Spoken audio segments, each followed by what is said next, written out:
आज केंद्रीय वित्त मंत्री निर्मला सीतारमण ने बजट 2025 पेश किया, जिसमें व्यापारियों, मध्यम वर्ग और युवाओं के लिए कई अच्छे प्रावधान किए गए। बनारस के अशोक गुप्ता ने कहा कि छोटे व्यापारियों को राहत मिलेगी। वहीं सीए जयप्रद वानी ने टैक्स में कमी को अच्छा बताया, जिससे मध्यम वर्ग को फायदा होगा। युवा सीए ने कहा कि इससे रोजगार के नए अवसर मिलेंगे और तकनीकी क्षेत्र को भी बढ़ावा मिलेगा। कुल मिलाकर बनारस के विशेषज्ञों ने इसे विकास के लिए अच्छा बजट बताया। बजट में कितनी संभावनाएं आप तलाशते हैं, कितना फायदा होगा? देखिए, इस बजट में इन्होंने कहा है एक एक्सपोर्ट प्रमोशन की एक स्कीम बनाएंगे, इतना ही कहा है निर्मला सीतारमण ने। लेकिन बजट में अभी कहीं एलोकेशन नहीं आया है। बनारस ऐसी जगह है पूरे विश्व में, इंडिया में नहीं, जहाँ सबसे ज़्यादा जीआई प्रोडक्ट है और बहुत दिन से मांग है। जीआई प्रोडक्ट में मशीनें बहुत कम लगती हैं और ट्रेडिशनल आइटम एक्सपोर्ट होते हैं। पहले भी कहा गया है, लेकिन मुझको ऐसा महसूस हो रहा है कि किसी जीआई प्रोडक्ट के लिए और न एक्सपोर्ट के लिए इस बजट में कोई फाइनेंशियल एलोकेशन हुआ है, क्योंकि इसको एकदम गोल कर दिया है भाषण में। अगर ऐसा है तो ये बड़ी चिंताजनक बात है। अगर, चूंकि अभी मैं दावे के साथ नहीं कह सकता, आप लोगों ने भी भाषण सुना है, बजट में इसके लिए कोई एलोकेशन नहीं किया है। एक चीज़ अच्छी की है, मीडियम मध्यम श्रेणी के लोगों को और उच्च मध्यम वर्ग को उन्होंने बहुत ध्यान दिया है। वो ध्यान देने से लोगों की बाइंग कैपेसिटी बढ़ेगी।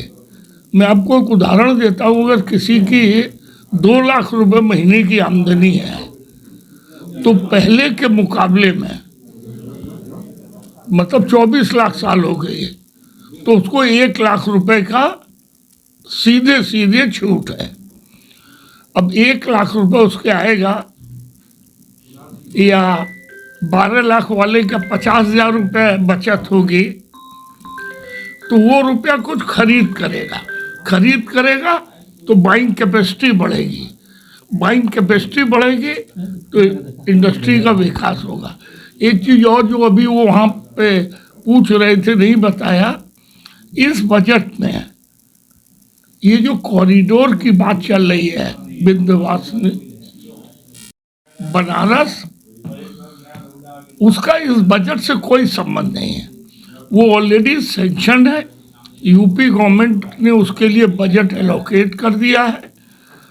और गंगा एक्सप्रेसवे से और यमुना एक्सप्रेसवे से सब लिंक रोड बना रहे हैं। बनारस से बिहार को जोड़ने के लिए गाजीपुर की लिंक रोड बन रही है। अब बनारस में एक लिंक रोड और आ जाएगी, जो लिंक रोड इलाहाबाद तक है।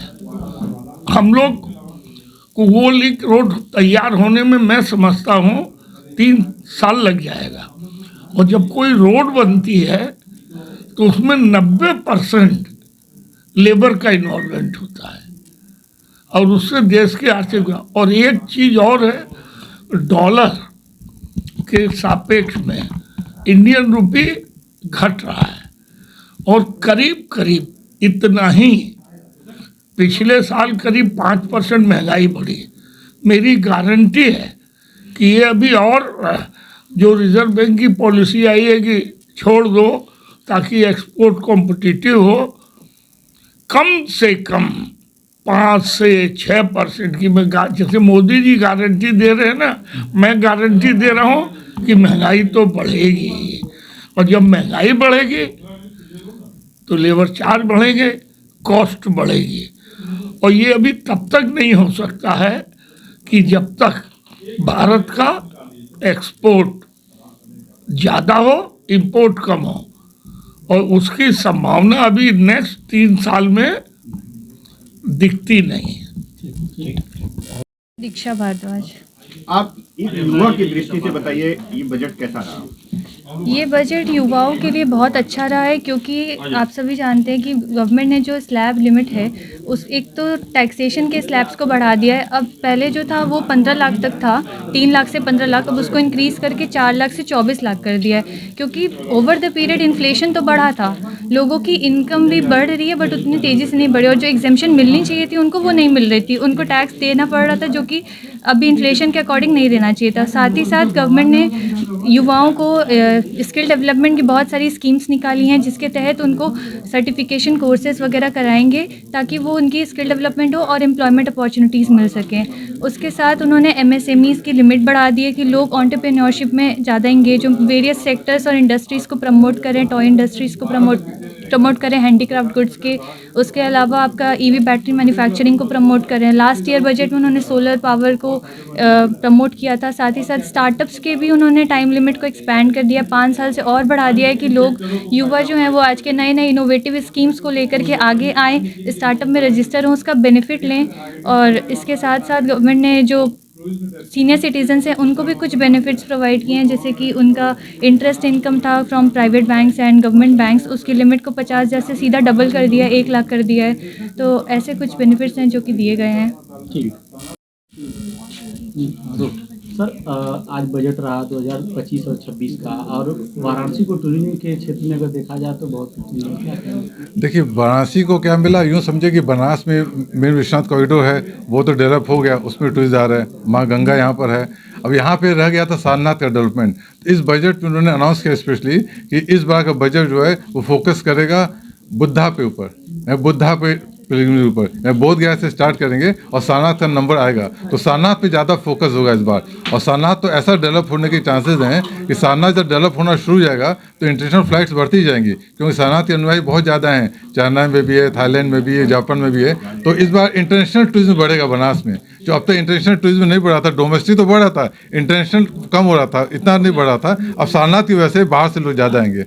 बात की जाए तो जिस तरह से बिहार को भी सौगात दी है, काफ़ी बिहार को सौगात इसमें बजट के माध्यम से दी जाए, उस पर क्या कहेंगे? बिहार में देखिए IIT खोलने पटना में, उसे बोध गया में टोटल कॉरिडोर बना रहे हैं। लास्ट टाइम अनाउंसमेंट हुआ था तो इनको 2-4 बार नाम तो बिहार का लेना ही था, क्योंकि उस पता है कोलिशन गवर्नमेंट है, तो बिहार के लिए स्पेशल इन्होंने सबसे ज़्यादा इस बार भी किया है। पिछली बार और ज़्यादा किया था, इस बार बिहार के लिए भी किया है। इलेक्शन भी आने वाले हैं तो बिहार के डेवलपमेंट के इनका फोकस है, और बिहार में पैसा ही जरूर दे देंगे। वहाँ तो उन्होंने कहा कुछ एयरपोर्ट भी खोलेंगे छोटे छोटे सिटीज़ में, छोटी सिटी एयरपोर्ट खोलेंगे।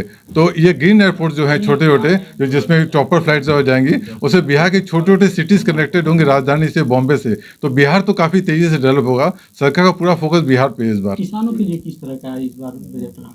किसानों के लिए बस इन्होंने अपनी तरीके से वो बढ़ाया तो नहीं, जो सब्सिडी बढ़ाई थी, जो किसान निधि थी उसको बढ़ाया तो नहीं उन्होंने, लेकिन यथावत रखा। और किसानों पे इस पर ज़्यादा बहुत फोकस नहीं किया, बस उनके लिए आसान कर दिया कि ठीक है आप लोगों के लिए जो सुविधा चली आ रही सुविधा विड्रॉ नहीं होगी, लेकिन किसानों के अलग से कुछ नहीं किया।